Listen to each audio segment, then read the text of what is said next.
Assalamualaikum warahmatullahi wabarakatuh.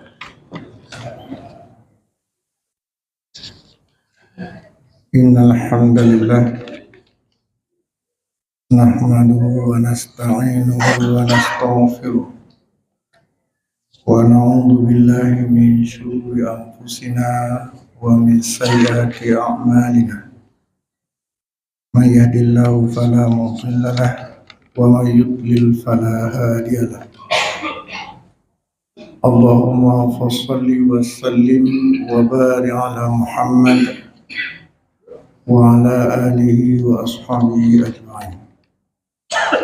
Hamba Allah, jamaah Balai An-Nur yang dimuliakan oleh Allah. Alhamdulillah Allah mempertemukan kita kembali pada malam ini, dan di tengah-tengah kita hadir juga ayahanda kita yang tercinta. Semoga beliau selalu diberikan kesihatan yang baik oleh Allah Subhanahu wa Ta'ala. Amin ya rabbal alamin. Kita lanjutkan pengajian kita. Pada malam ini seingat saya sudah sampai ke bab 37 kitab Riyadhus Shalihin ini, Babul infaq mimma yuhibbu wa min jaid. Bab berinfak dengan harta yang kita cintai, yang kita cintai. Bab berinfak dengan harta yang paling kita cintai. Ya. Bab berinfak dengan harta yang paling kita cintai. Wa minal jaid, dan baik. Kenapa seperti itu? Karena ada juga kadang-kadang kita aik takkan lonely, alah. Nyo aik takkan lonely, barangnya kagak tak sedekahkan mentong. Ya. Merusak pemandangan. Tapi ternyata dalam bab ini, babul infaqi mimma yuhibbu wa minal jaid, berinfak, bab berinfak dengan harta, dengan sesuatu yang kita cintai dan yang baik. Lagi taknya tajuk gengon batin cinnya tak minta yang ana lagu le dia kelona. Padahal sebenarnya yang paling kita cintai. Saya baru-baru ini dikasih jam sama kawan, dihadiahkan jam ini. Anggota Dewan DPRA. Katanya harga jam ini 3 juta. Tapi jam yang dia pakai 150 juta. Saya bilang sama dia, ini kamu salah. Seharusnya yang paling kamu cintai baca kotor.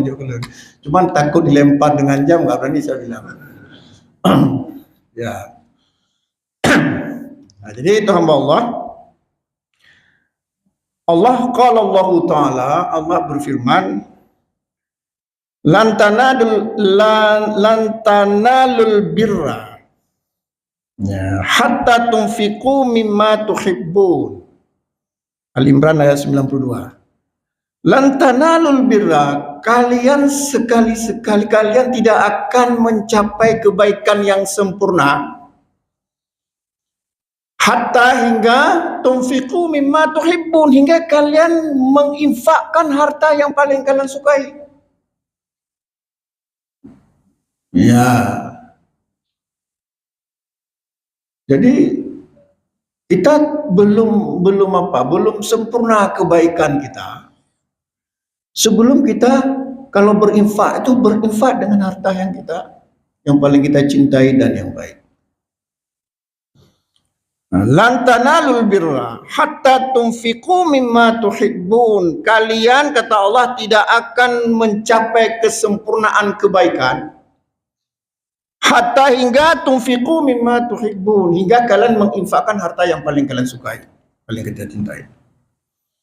Nah, para ahli tafsir menafsirkan ayat ini, diantaranya ada mereka bilang bahwa ini menunjukkan bahwa infak yang paling sempurna adalah, di antaranya adalah kita menginfakkan harta yang paling kita sukai. Sementara dalam riwayat yang lain, riwayat oleh Imam Bukhari dan lainnya, Rasulullah sallallahu alaihi wasallam bersabda, wa khairus sadaqati an dhahri ghinnin. Ya, wa khairus sadaqati, dan sebaik-baik sedekah adalah an dhahri ghinnin, yang lebih dari keperluan. Kan sudah pernah kita pada pertemuan yang lalu kita sudah jelaskan bahwa di sedekah atau infak yang paling utama adalah menginfakkan untuk diri sendiri, anak kita, istri kita, pembantu kita, dan lain-lainnya. Nah, jadi jangan kita sampai berinfak, kita berinfak sampai kita kesulitan dalam hidup. Kita menginfakkan beras, sementara di rumah nggak ada beras, itu tidak bagus berinfak seperti itu. Wa khairus sadaqati, kata Rasulullah, dan sebaik-baik sedekah adalah an dhahri ghinnin, yang lebih dari keperluan. Ya. Kenapa seperti itu ya? Kenapa kita menginfakkan harta yang paling kita sukai ini akan menjadikan kebaikan kita. Sebagian ahli tafsir mengartikan dengan amal saleh, ada yang mengartikan dengan surga jannah. Ya. Kemudian juga ada hadis wa innal birra yahdil ila jannah, sesungguhnya kebaikan itu akan membawa ke surga. Kenapa? Karena di situ terletak perbedaan keredoan. Kenapa menginfakkan harta yang paling kita cintai? Karena bobot keredoannya lebih besar. Keredoannya. Kita kasih ke orang satu HP dengan harga 1,5 juta. Dengan kita kasih HP ke dia harga 10 juta, itu keredaan kita berbeda. Semakin tinggi keredaan, itu makin sempurna iman kebaikan kita. Cuman itu yang susah kita. Termasuk saya, susah kali kalau kita kasih yang paling kita sukai, supaya sembunyiin mana kalau kita kasih pula. Cuman itulah keredaan, redo. Rela benda harta yang paling kita cintai justru kita sedekahkan, itu berat. Makanya Allah berfirman, radhiyallahu anhum wa radu an. Radhiyallahu anhum, Allah redha kepada mereka dan mereka pun redha kepada Allah. Itulah orang-orang di antaranya orang-orang yang redhonya luar biasa. Dia sampai dia menginfakkan apa yang paling dia sukainya. Ya, ini berat. Jadi keredoannya. Redho itu. Ya, kadang-kadang kan untuk membangkitkan redho ini, ya, berbagai macam cara. Di antaranya adalah, ya, untuk melatih redho kita kepada Allah, diantaranya adalah kita menginfakkan harta yang paling kita cintai, paling kita sukai. Ya. Tapi kadang-kadang redho itu juga datang dari kesabaran kita menghadapi musibah. Jadi banyak cara untuk menajamkan redho kita, banyak cara untuk meningkatkan redho kita. Kalau dalam hadis ini dikatakan apa? Kalau dalam ayat ini dikatakan apa? Kita menginfakkan harta yang kita sukai, itu akan membangkitkan keredaan yang tinggi, kerelaan, rela melepaskan harta yang paling kita sukai. Tapi kadang-kadang redha itu akan naik, redha kita akan naik kepada Allah ketika kita diuji dengan berbagai macam musibah. Itu juga orang. Makanya Rasulullah SAW bersabda, inna idamal jaza ma'a idamil bala. Inna idamal jaza ma'a idamil bala. Sesungguhnya besarnya pahala mengikuti besarnya cobaan. Wa innallaha, sesungguhnya Allah, idza ahabba qauman ibtalahum, sesungguhnya Allah jika mencintai suatu kaum, Allah menguji kaum tersebut dengan berbagai macam penderitaan. Nah, masalahnya kita redha enggak kita diuji dengan penderitaan? Makin salat kita makin bangkrut. Kayaknya kita bilang mati harus salat gitu. Tapi ternyata itu adalah ujian untuk melatih keredaan. Maka Nabi bersabda, innallaha idza ahabba qauman ibtalahum, sesungguhnya Allah jika mencintai suatu kaum, kadang-kadang Allah menguji kaum tersebut dengan berbagai macam musibah, enggak henti-henti. Kadang-kadang hilang kesabaran kita. Kenapa saya yang taat ini yang mengaku taat pula? Kenapa saya yang sering ngaji ini enggak berhenti-berhenti sakit? Innallaha idza habba qauman ibtalahum faman radiya, jika hambaku redha dengan berbagai macam musibah tersebut, falahu redha, maka Allah pun sangat cinta kepada dia, sangat redha kepada dia. Waman sakita, apabila dia protes, falau sakat, maka Allah pun akan murka kepada dia. Maka contoh yang nyata di sini sudah dicontohkan oleh Nabi. Nabi apa? Yang diberi penyakit luar biasa sampai iblis datang. Ayub, coba lihat pembalasan apa yang diberikan oleh Tuhanmu kepada kamu. Makin taat kamu makin menderita. Apa Allah sayang sama kamu? Kalau sayang kenapa kamu sakit? Gak sembuh-sembuh sampai dideportasi di pinggir kota, di pinggir negeri. Tapi apa jawaban Nabi Ayub? Kalau memang Allah yang memberikan penyakitku seperti ini, lebih dari ini aku redha, maka nggak ada yang menandingi keredaan Nabi aku. Sampai istrinya nggak sabar. Kok Nabi aku? Ayub. Nah, ini Bang Ayub. Redha itu mahal. Bisa diantaranya redha kita, Pak. Diantaranya bukti kita betul-betul kita rela memberikan apa yang kita cintai. Kita rela memberikan apa yang kita cintai, dan ini nggak sanggup kita. Biasanya kita apa? Ya nggak sanggup kita lihat lagi, mengganggu pemandangan. Kalau memberi hadiah kawan bunga, kira-kira hampir mati bunganya, tuh udah hampir tukang hadiah. Yang bagus-bagus nggak kita kasih. Maksudnya bukan bapak-bapak dan ibu-ibu sini, maksudnya orang lain. Tuh, sah. Berat. Tapi itulah untuk membangkitkan redha. Nah, seperti tadi kita ya, makin rajin salat, makin sakit, makin menderita, makin taat kita kepada Allah, makin orang nggak pernah salat cepat kali sembuhnya. Gimana? Hilang kesabaran kita. Tapi ternyata itulah ujian keredaan. Makin sakit, makin taat, makin sakit, makin kita rajin salat, makin nggak laku-laku. Orang lain nggak pernah salat, bentar-bentar udah habis dagangannya. Bentar-bentar dapat proyek, kita nggak pernah dapat proyek.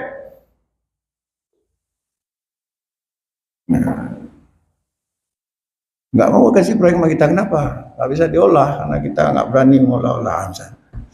Jadi itu hamba Allah, ya. Lan tanalul birra hatta tunfiqu mimma tuhibbun, kata Allah. Kata Allah, kalian tidak akan mencapai kesempurnaan kebaikan hatta hingga tunfiqu mimma tuhibbun, hingga kalian menginfakkan harta yang paling kita cintai. Kemudian relevansi ayat ini adalah tentang ibadah kurban. Kurban itu terkandung infak apa tidak? Kemana kita bawa daging itu?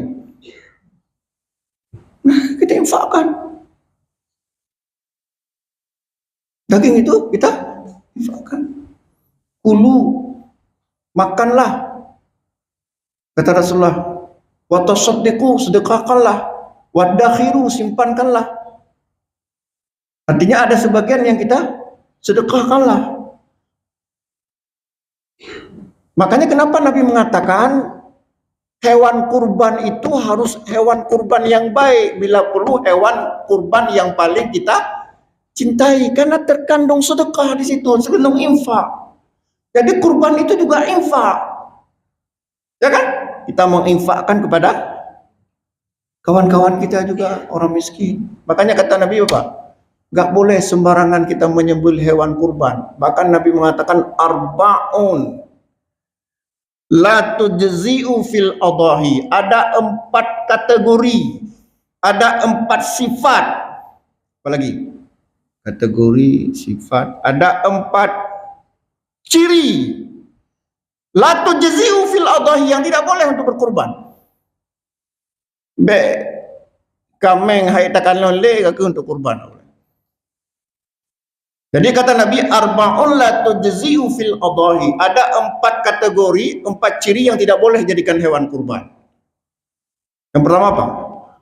Al-aura'u al-bainu awaruha. Artinya al-aura'u al-bainu awaruha. Yang buta tiblah atau buta kedua-duanya dan nampak sekali butanya. Al-aura'u al-bainu awaruha. Yang buta dan nampak kali butanya. Tak boleh. Atau buta sebelah tak boleh. Kenapa? Karena yakinlah kita nggak akan suka lagi hewan kambing yang buta tiblah. Ketika kita nggak suka, udah untuk kurban aja, mengganggu pemandangan. Nah, inilah berarti kita menginfakkan harta yang kita benci. Kebalikannya. Padahal sebenarnya kita menginfakkan harta yang kita sukai. Jadi periksa mata. Yang buta dan nampak sekali butanya. Tapi kalau rabun-rabun sikit, minus sekian, plus sekian, itu tidak apa-apa. Kenapa? Karena begitulah ya. Kita sendiri nggak suka dengan hewan kurban yang buta tiblah itu, kan? Maka untuk apa lagi pula kita ingin mencari ridha Allah dengan hewan seperti itu? Yang kedua kata Nabi, wal maridatu al-bainu maraduha. Yang sakit dan nampak sekali sakitnya, itu nggak boleh. Jadi jalan sudah doyong, sudah sakit ini, kambing, kau pegang tidak mati, itu nggak boleh. Cuman kalau sakit-sakit sikit, kadang-kadang kan begini, kadang-kadang kasusnya begini. Waktu di kandang, di tempat orang pelihara sehat, tuh badannya taikat tempat parkir. Kena angin, nak kerja flu, kadang-kadang beringus, itu nggak apa-apa. Karena kata Nabi tadi apa? Wal maridatu al-bainu maraduha. Yang sakit dan nampak sekali sakitnya. Cuman kalau bisa ya jangan sakitlah. Yang ketiga wal arja'u al-bainu dal'uha. Yang pincang dan nampak sekali pincangnya, itu juga nggak boleh. Itu hewan kurban. Karena kita pasti nggak suka. Kita sendiri yang punya hewan kurban nggak suka kalau pincang. Jangan, ini daripada mengganggu pemandangan ini, ya sudah ambil yang pincang tu, kasih ke menasah untuk kurban. Tak boleh. Karena kita menginfakkan harus hewan yang paling kita cintai. Udah berapa? Wal kasiratu allati la tunqi, yang kurus sekali sehingga tidak bersumsum. Allati la tunqi, tidak bersumsum, kita cekam macam tu. Artinya kalau kita buat sum enggak keluar apa namanya itu, sumsumnya enggak ada. Kena kita tetanus itu. Itu enggak boleh. Nah, ini maknanya apa? Kan kurban itu kan bukan kasih daging untuk Allah, tapi untuk kita sedekahkan, kita infakkan. Artinya apa? Kita infakkanlah hewan kurban yang paling kita sukai, sebagaimana hewan kurban Nabi. Bagaimana di antara bentuk hewan kurban Nabi, sifat hewan kurban Nabi? Dalam hadis disebutkan bahwa daha Nabi sallallahu alaihi wasallam bi kabsyaini amlahaini aqranaini. Nabi menyembelih 2 ekor kibas, hadis diriwayatkan Imam Muslim dan lainnya. Nabi menyembelih 2 ekor kibas amlahaini. Amlahaini maksudnya dia hitam putih. Warnanya hitam putih. Belang-belang, tapi belangnya hitam putih. Aqrana ini bertanduk, tanduknya cantik. Dhabahuma, Nabi menyembelih keduanya, menyembelih sendiri. Wasamma, Nabi mengucapkan bismillah. Wa kabbara, Nabi mengucapkan takbir. Wada'a rijlahu ala sifahihima, kemudian Nabi meletakkan kakinya di leher hewan kurban sembelih kedua. Bismillahirrahmanirrahim, Allahu Akbar. Boleh juga Allahumma hada anni wa an ahli baiti, boleh juga. Tapi cukup kalau paling tidak kita mengucapkan apa? Bismillah, Allahu Akbar. Nah, kita lihat hewan yang kurban Nabi paling cantik. Makanya saya kurang setuju ya, karena kurban itu juga infak kita. Karena tak setuju berapa kambing satu orang 2.700.000, kambing 2.700.000, 3 juta. Ada yang dapat kambing yang cantik 3 juta? Dapat ya, anggap aja dapat. Tapi bila perlu 4 juta coba. Kalau 4 juta nggak ragu kita pasti paten hewan kurbannya. 4 juta. Dulu pernah kan kami dikasih uang dari Jawa untuk kurban di Aceh, Tamiang waktu banjir itu. Rupanya harga di Jawa berbeda dengan harga di sini. Dikasihlah harga di tablo kena ya Allah kiban tablo boleh. Mutemu male, mutemu kambing male danyo. Ya, jadi jangan itu juga itu kaitan dengan ketakwaan, keredaan kita. Ya, walan tanalul birra hatta tunfiqu mimma tuhibbun. Kalian tidak akan mencapai kesempurnaan kebaikan hingga kalian menginfakkan harta yang paling kalian cintai. Buat kambing 4 juta. Sapi berapa satu orang? 2 juta juga. Jadikan 3 juta misalnya. Pasti dapat yang mantap. Coba kita perkenalkan bahwasanya kita betul-betul menjunjung tinggi sunnah Nabi. Hewan kurban begini. Kalau sapi biasanya orang beli berapa? 27. Kita beli yang 35 juta. Nyan baru. Saya mah bak pegang tu katanya TMJ kan. Jadi itu ya, jadi hamba Allah kira-kira maksud dari firman Allah tadi surat Ali Imran ayat 92. Sekarang kita lanjutkan. Wa an Anas radhiyallahu anhu, dan dari Anas semoga Allah meridhonya, qala, dia berkata, kana Abu Talhah, ada seorang sahabat bernama Abu Talhah radhiyallahu anhu, aksaral ansari bil madinati malan min nakhlin. Apa artinya itu? Jadi Abu Talhah ini orang yang paling banyak hartanya di Madinah. Dia golongan Ansar. Abu Talhah ini adalah kaum Ansar yang paling banyak hartanya di Madinah, berupa apa? Min nakhlin. Min nakhlin ini siapa tahu? Kebun kurma. Kebun kurma. Dia paling banyak kebun kurma. Siapa namanya? Abu Talhah. Ini hadis ini ya. Wa kana ahabu amwalihi, dan yang paling dicintai, dan apa tadi? Dan kebun kurma yang paling ia cintai adalah ya. Wa kana ahabul amwalihi wa kana ahabbu amwalihi ilaihi bayruha, dan kebun kurma yang paling ia cintai adalah kebun kurma yang diberi nama bayruha. Apa bayruha ini nama atau memang ada istilah tertentu untuk kebun kurma yang hebat?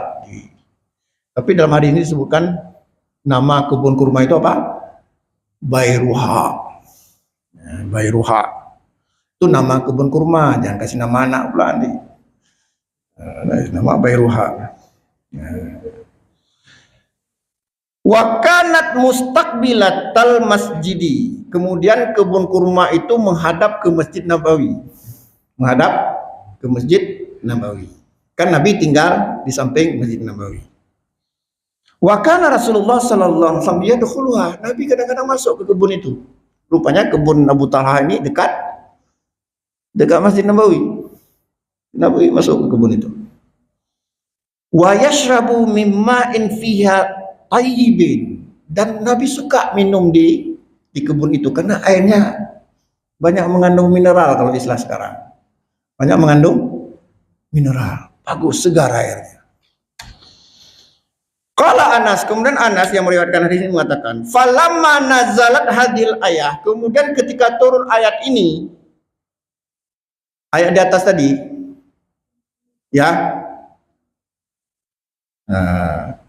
Falamma nazalat hadil ayah.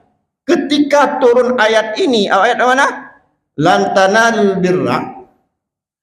Ya, lan tanalul birra hatta tunfiqu mimma tuhibbun. Ketika turun ayat tadi, Ali Imran ayat 92, qama Abu Talha. Abu Talha tiba-tiba berdiri.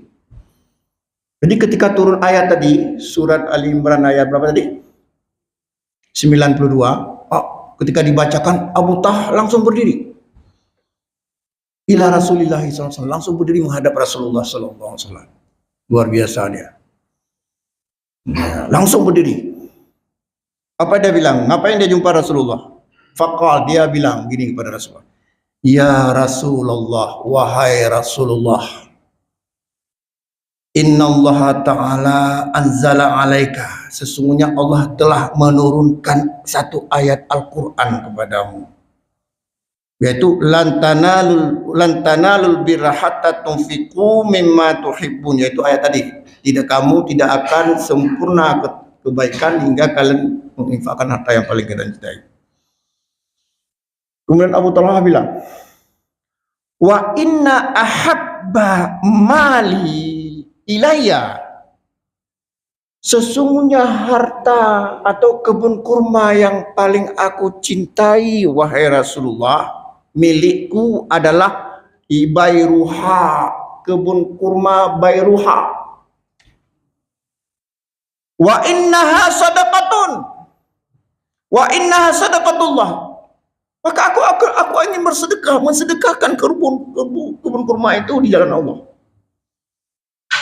Ya. Aku ingin mensedekahkan kebun Bairuha itu karena Allah.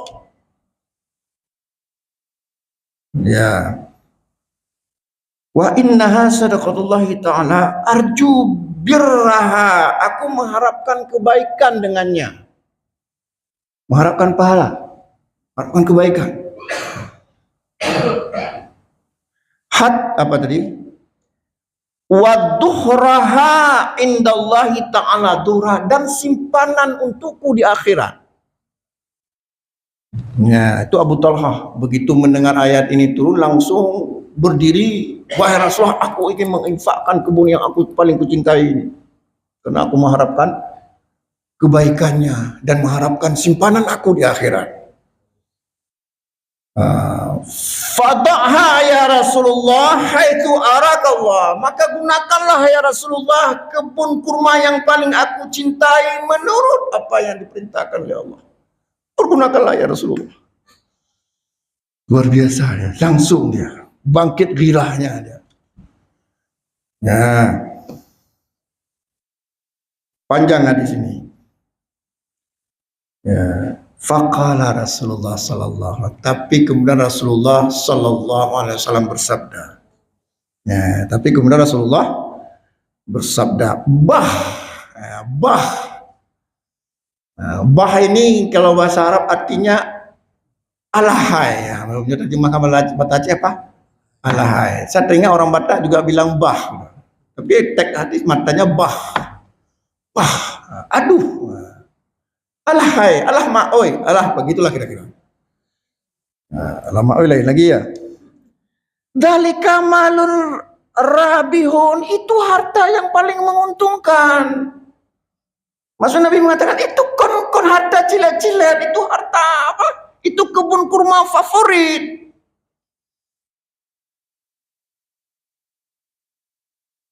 Malun rabihun. Bahkan Nabi mengulang sekali lagi, malun rabihun, itu harta yang sangat menguntungkan. Ya, malun rabihun dalik. Bahkan Nabi mengulang sekali, malun rabihun. Nabi mengulang sampai 3 kali. Nabi mengulang sampai 3 kali. Ya. Waqad sami'tu ma qulta, aku telah mendengar permintaanmu. Apa permintaan Abu Talha tadi? Ingin mensedekahkan, menginfakkan kebun kurma favoritnya di jalan Allah, terserah Rasulullah. Tapi Rasulullah mengatakan begini, sami'tu ma qultu, aku telah mendengar permintaanmu.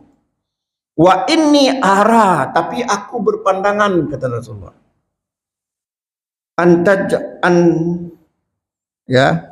antaj'alaha fi aqrabin, tapi aku berpandangan hendaklah kebun kurma itu kamu infakkan kepada keluargamu. Ya, itu kata Nabi. Padahal Abu Talha tadi ingin menginfakkan kebun kurma favoritnya untuk kaum muslimin, tapi mengatakan jangan. Sebaiknya kebun kurma favorit itu kamu infakkan untuk keluargamu. Nah itu. Nyokon lu pegang, Nabi pegang. Ya. Faqala, kemudian Abu Talha bilang, faqala Abu Talha, af'alu ya Rasulullah, aku lakukan seperti perintahmu wahai Rasulullah. Ya. Af'al ya Rasulullah, qaulu sallallahu alaihi wasallam, aku kerjakan permintaanmu wahai Rasulullah sallallahu alaihi wasallam. Ya. Apa tadi? Af'alu ya Rasulullah.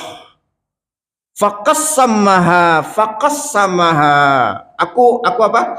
Tadi aku mendengar permintaanmu wahai Rasulullah. Aku mengerjakan perintahmu wahai Rasulullah. Faqassamaha Abu Talha, maka kemudian Abu Talha membagi-bagikan kebun kurma favoritnya tadi, apa nama tadi? Bayruhah, ya, fi aqaribihi, kepada kaum kerabatnya, wa dan bani ammah, dan anak dari pamannya. Ya, ternyata sebagaimana sudah kita singgung pada pertemuan yang lalu, ternyata infak yang paling utama itu didahulukan pada kaum kerabat. Ya, tapi ingin saya jelaskan sedikit, kenapa tiba-tiba begitu mendengar ayat tadi langsung itu bangkit gairahnya Abu Talha, langsung berdiri ingin menginfakkan. Begitu pula para sahabat, luar biasa. Begitu turun ayat langsung mereka berebut ingin mengamalkannya. Beda dengan umat akhir zaman sekarang, pura-pura nggak dengar ayat Al-Quran tuh. Pura-pura, kalaupun didengar dikeh sana, dikeh sini. Kenapa? Karena Allah juga berfirman, wasari'u ila magfiratin min rabbikum. Wasari'u ila magfiratin min rabbikum. Wa jannatin arduhas samawati wal ardu uiddat lil muttaqin. Bersegeralah kepada keampunan Tuhanmu dan surga yang luasnya sepenuh langit dan bumi diperuntukkan orang-orang yang muttaqin. Apa hubungannya dengan bersegera kepada ampunan Tuhanmu? Karena hamba Allah, sedekah itu juga bisa mengampunkan dosa kita. Sebagaimana hadis riwayat Imam At-Tirmizi, Nabi berkata kepada Mu'az bin Jabal, kata Rasulullah kepada Mu'az bin Jabal, adulluka ala abwabil khair, maukah aku tunjukkan kepada kamu pintu-pintu kebaikan? Kata Rasulullah kepada Mu'az bin Jabal. Kemudian Rasulullah mengatakan, as-sawmu junnatun. Yang pertama adalah puasa itu jadi benteng dari api neraka. Wasadaqatu tudfi'u khati'ata, dan sedekah itu bisa menghapuskan dosa-dosamu, bisa menghapuskan kesalahan-kesalahan.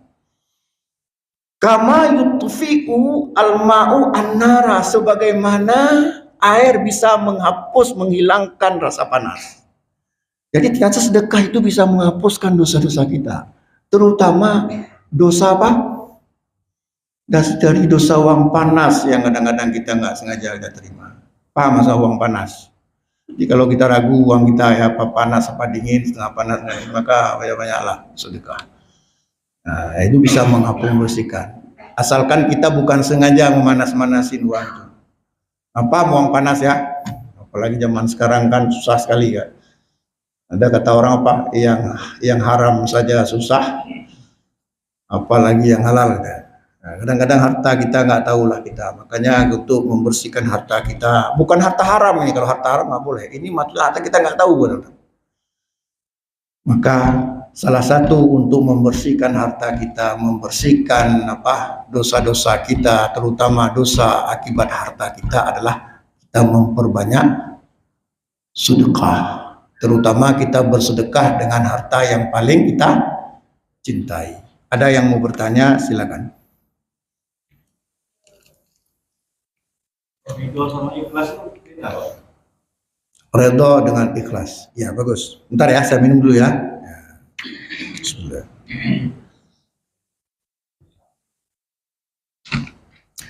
Kalau ikhlas itu kita beribadah, beramal saleh, betul-betul karena Allah. Kalau ridho itu kita menerima apapun yang Allah berikan kepada kita. Apapun. Ridho. Tetapi tidak sempurna keikhlasan kita tanpa ridho. Dan tidak sempurna ridho kita tanpa keikhlasan. Kayak tadi. Allah kasih kita berbagai macam penderitaan kayak Nabi Ayub tadi ya.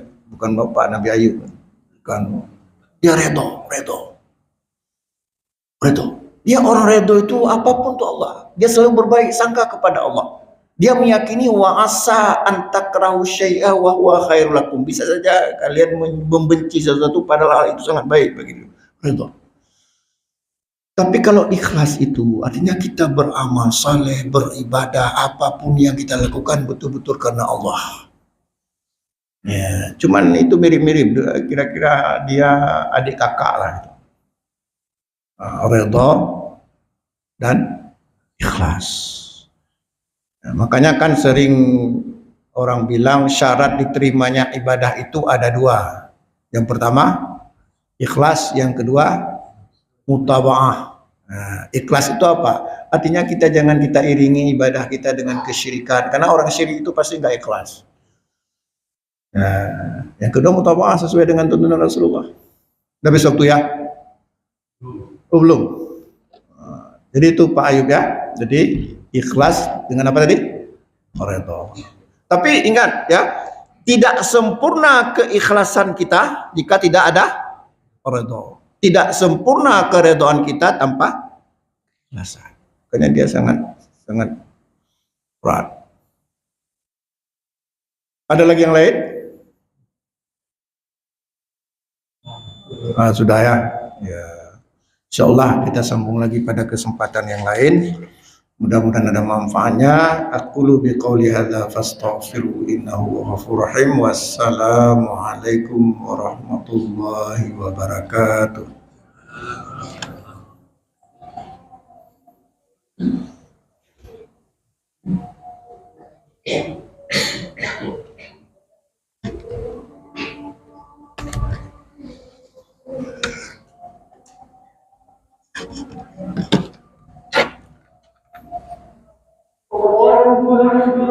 Allah